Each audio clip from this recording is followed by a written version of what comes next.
Depuis son arrivée à la tête de la sélection nationale égyptienne, Rui Vitória vient de nous dévoiler la pire liste possible, une liste qui n'a aucun sens, une liste qui n'est pas faite pour le court ni le long terme. Je ne comprends pas comment il a pu concocter une telle liste, on va le voir par la suite.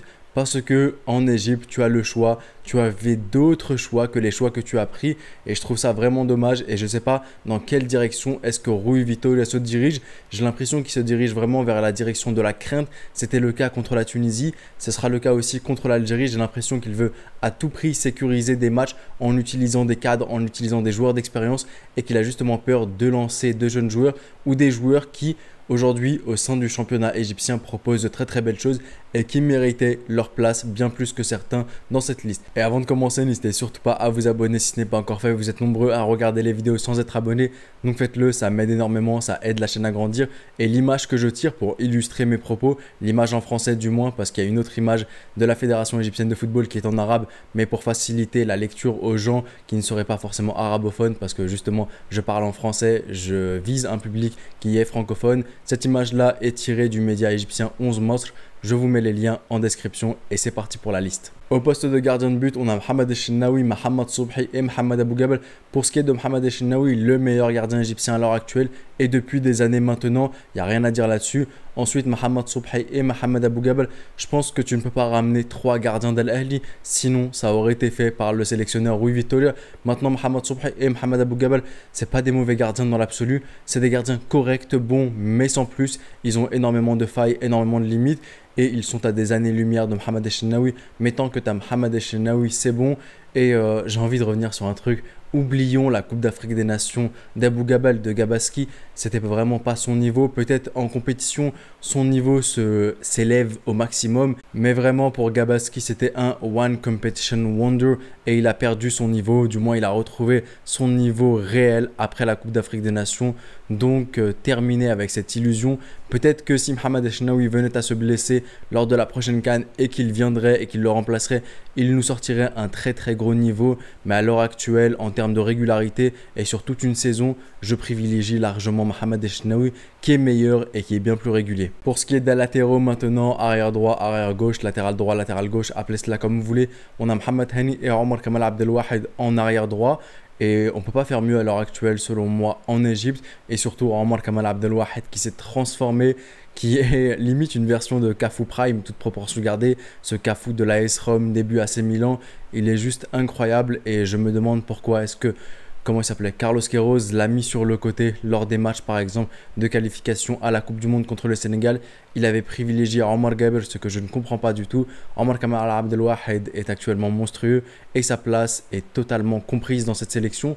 Au poste d'arrière gauche, Mohamed Hamdi, Ahmed Fattouh, Mohamed Hamdi de Pyramids, Ahmed Fattouh de Zamalek, peut-être néo-joueur d'Al Ahly dans les mois à venir. C'est aussi les meilleurs à l'échelle égyptienne tout simplement. Et leur place est totalement compréhensible dans cette liste. Passons maintenant aux défenseurs centraux et c'est là que ça va être beaucoup plus salé. On a Ali Gabr, Yasser Ibrahim, Ahmed Sami et Mohamed Abdelmenaim.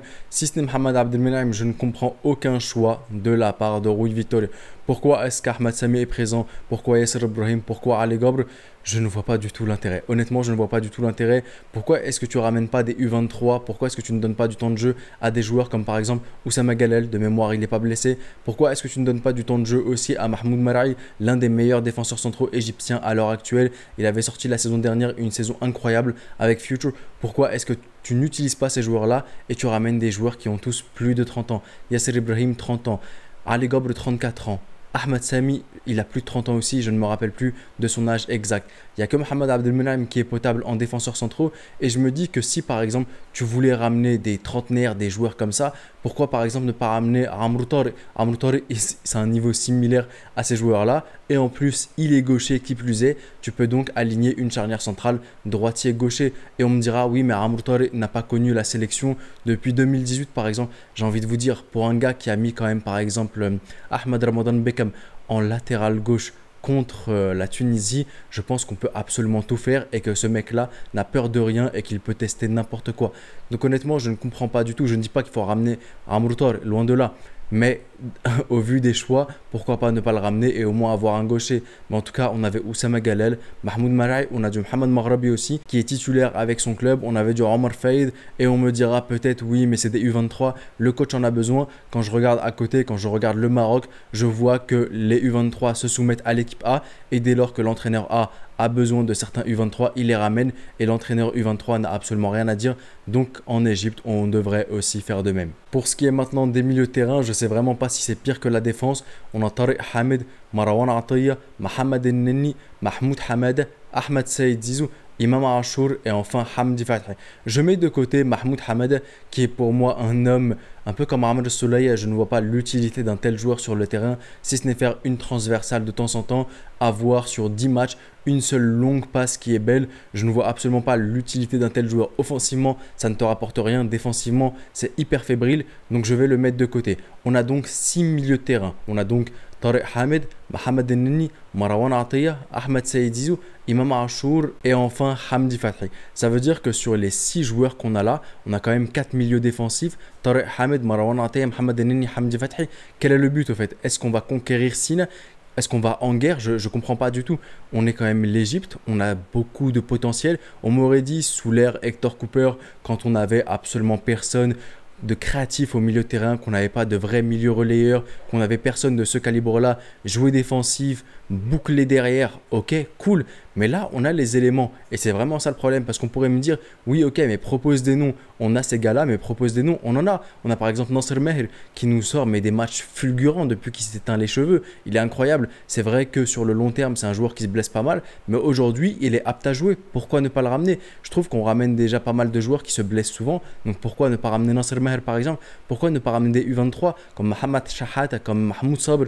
On a de quoi, on a des joueurs, on a du Hussein Faisal aussi, on a des joueurs qui sont créatifs. Aujourd'hui, dans ta liste, tu n'as quasiment personne qui pourrait jouer au poste de numéro 10 si tu venais à jouer en 4-2-3-1 par exemple. Et je trouve que c'est dommage. Et quand même, 4 milieux défensifs sur 6 milieux de terrain, c'est énorme. Quel est l'objectif en allant affronter l'Algérie et aussi la Zambie en ayant 4 milieux défensifs? Honnêtement, je ne comprends pas. Soit Rui Vitória voit en ses joueurs, et même tous les entraîneurs précédents voient en ses joueurs qui sont des numéros 6, des milieux défensifs, des qualités de numéro 8 qu'absolument personne ne voit, soit c'est des gars complètement suicidaires. Et honnêtement, j'ai du mal avec cela parce que tu ne remplis aucun de tes objectifs, tu ne vas même pas chercher des doublures pour la prochaine Coupe d'Afrique des Nations, tu ne testes même pas une équipe un peu plus jeune avec laquelle tu affronteras Djibouti avant d'aller en Sierra Leone. Donc honnêtement, je suis choqué, j'ai pas les mots, je suis vraiment choqué. Et aussi, j'allais oublier d'en parler parce qu'il y avait un joueur qui était justement dans la pré-liste au milieu de terrain, c'est Sam Morsi, capitaine de son club, l'un des meilleurs joueurs en Championship. Pourquoi est-ce qu'il n'est pas appelé? Pourquoi est-ce que par exemple tu as privilégié Tariq Hamid à sa place alors qu'on a quand même un leader dans l'âme, on a un joueur qui joue en Championship, on a un joueur qui est monté de 3e division, il est actuellement en Championship, son club est premier du classement, il fait un superbe début de saison. Donc honnêtement, je ne comprends pas du tout les choix de Rui Vitória et pour moi c'est catastrophique. Enfin bon, terminons avec l'attaque maintenant. Ailier droit, on a Mohamed Salah, Moustapha Fathi. Ailier gauche, Omar Marmouche, Mahmoud Hassan Trezeguet, Hussein Shahat. Et enfin les buteurs, Moustapha Mohamed ainsi que Marwan Hamdi. Et je souris au nom de Marwan Hamdi parce que pour ceux qui ont regardé mes débriefs de la Coupe arabe, vous savez à quel point je l'ai incendié, je l'ai limite insulté. Marwan Hamdi, pour moi, c'est un footballeur dont je ne vois absolument pas les qualités de buteur. Il nous a raté énormément d'occasions, que ce soit à la Coupe arabe, que ce soit en Coupe d'Afrique des Nations. C'est un joueur qui pour moi n'a pas sa place en sélection nationale égyptienne, loin de là. Je me rappelle à l'époque, j'avais regardé un analyste allemand, enfin c'est un Égyptien qui analyse pour la sélection nationale allemande. Il avait regardé les qualités de base d'un joueur de football et il avait dit que les buteurs en Égypte, il faisait référence à Marwan Hamdi, ils ont environ 7 critères de base à respecter. Marwan Hamdi n'en avait pas 2. C'est dire à quel point le joueur est nul. Il est mauvais, tout simplement. Je suis désolé, mais ça, c'est pas un joueur qui a sa place en sélection nationale égyptienne. On a d'autres joueurs qui ont leur place ici. Dans la pré-liste, on avait un joueur qui s'appelle Mohamed Cherif. Pour moi, il a 1000 fois plus sa place ici. En plus, c'est un profil différent de Moustapha Mohamed, donc je comprends. En championnat, on a un gars comme Ahmed Atif, par exemple, qui mérite largement plus sa place qu'un Marwan Hamdi. Et même si peut-être le second attaquant, le joueur que tu as ramené dans ta liste, ce deuxième attaquant derrière Moustapha Mohamed, ne va pas jouer, mais au moins montre que tu as ramené quelque chose. Fais au moins semblant de ramener un nouveau joueur, que tu as regardé le championnat, que tu as vu qu'il y avait un joueur qui s'était démarqué, mais ne ramène pas des mecs qui ont été responsables d'échecs en sélection nationale égyptienne. Et pour ce qui est des ailiers droits, on a Mohamed Salah, Moustapha Fathi. Mohamed Salah qui, lors des rassemblements de matchs amicaux avec l'Égypte, est-ce qu'il est vraiment impliqué? Est-ce qu'il faut vraiment ramener Mohamed Salah dans ces matchs-là?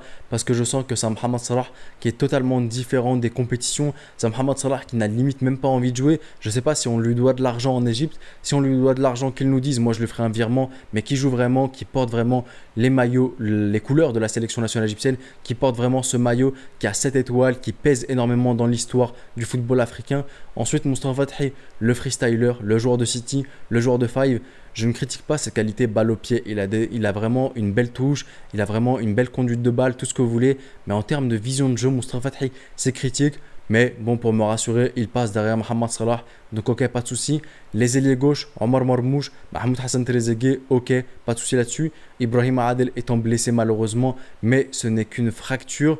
On lui a juste posé une attelle, ça n'a pas été très très grave, alhamdoulilah. Donc, on a ensuite Hassan El Shahad.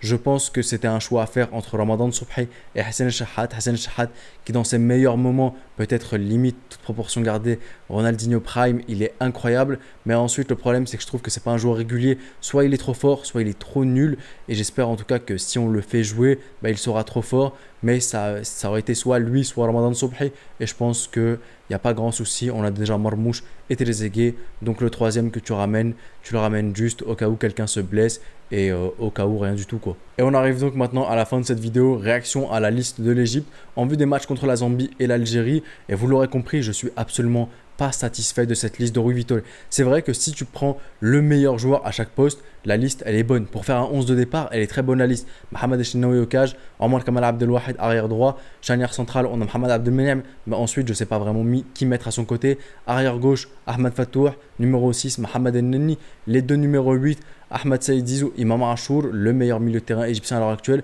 et trio d'attaque, Mahmoud Hassan Trezeguet, Mohamed Salah, Moustapha Mohamed. Mais ensuite, qui sont les doublures? À qui est-ce que tu accordes du temps de jeu? Si, je ne l'espère pas du tout, tu venais d'avoir un blessé, par qui tu remplaces les joueurs? Là, il y a un vrai problème. Est-ce que tu as regardé le championnat égyptien? Est-ce que tu as regardé les matchs de qualification de Coupe de la Confédération et de Ligue des Champions de la CAF? Parce qu'il y a clairement des joueurs qui se sont démarqués, qui méritaient d'avoir leur place ici. Est-ce que tu fais attention à tes U23 de sorte à ce que tu les ramènes en sélection nationale A? Là, il n'y a vraiment aucun U23. C'est dommage, c'est vraiment dommage. Et je suis vraiment déçu. Je le répète, je suis déçu de la part de Rui Vitória pour cette liste, pour ce rassemblement du mois d'octobre. Je pense qu'on avait de quoi largement mieux faire et c'est vraiment dommage. C'est vraiment dommage parce qu'on n'attaque pas une compétition, on attaque des matchs amicaux. Justement, en match amical, c'est les matchs qui sont faits pour se tromper, pour se rater, pour tester de nouvelles choses. Ça n'aura pas grande incidence au niveau des points FIFA. C'est pas grave si tu les perds, on t'en voudra pas. Si tu vises long terme, perdre ces matchs-là, mais au moins tu as testé quelque chose, tu as tiré des leçons, enfin du moins qu'on ne commet pas les mêmes erreurs. Parce que oui, on peut tirer encore des leçons, se dire qu'on a besoin de jeunesse et de rajeunir l'effectif. Mais ça, on l'a déjà vu avec les matchs contre la Tunisie et contre l'Éthiopie, qu'on avait besoin de renouveler, qu'on avait besoin de doublures. Et donc voilà, dites-moi ce que vous pensez dans l'espace commentaire de cette liste. Je suis extrêmement déçu. Je me ferai un plaisir de tous vous lire. On va attaquer les vidéos maintenant. Mon 11 type contre la Zambie. Ensuite, il y aura mon 11 type contre l'Algérie. Mais avant, il y aura forcément le débrief de la Zambie. Dites-moi ce que vous en avez pensé, comme je vous l'ai dit dans l'espace commentaire. C'était le petit pharaon. Prenez soin de vous et de vos proches et je vous dis... Arrivederci.